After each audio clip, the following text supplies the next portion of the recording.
From a general standpoint, everybody in this lifetime has had some kind of education of some sort, whether it came from work, something that you had to do before you were qualified to actually work there, or whether it had to do with any kind of actual schooling. At some point, people have had to study. And there are multiple ways that you can study, but these are some of the ways that I used personally to be able to effectively study and remember the things that I had to for tests or any other situation.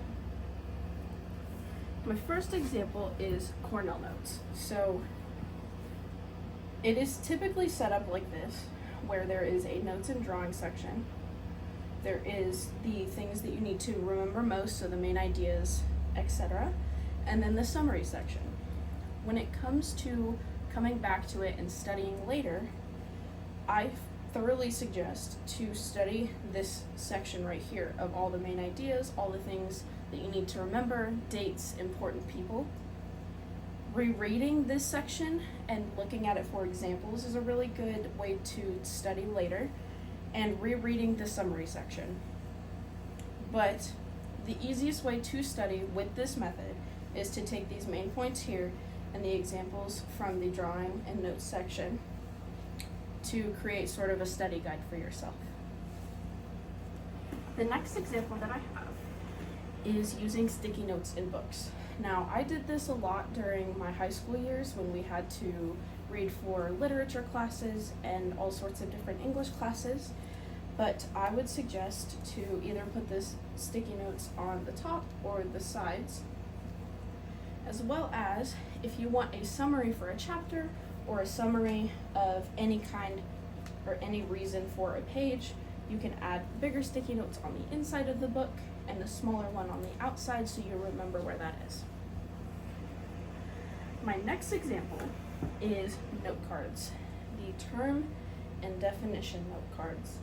I used these mostly for vocabulary purposes and for remembering certain processes and cycles in different classes, but I would personally say that this is one of my favorite methods to study because it is the easiest and you can take it out when you're traveling or wherever you can study.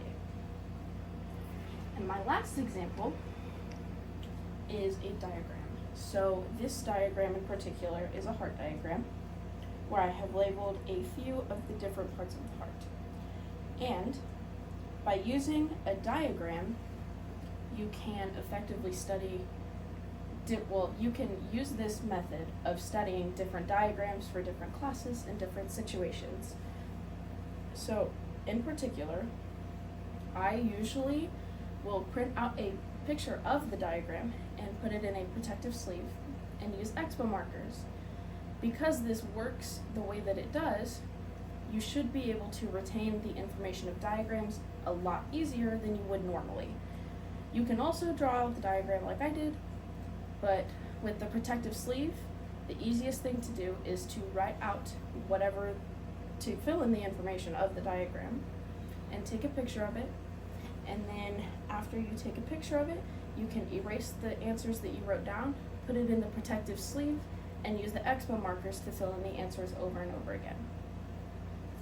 Now, these methods may not work for everybody, but I have tried them myself, and my personal favorites are the term and definition cards and the diagrams, because you can use them for tons of different classes, different situations, all sorts of stuff. Thank you.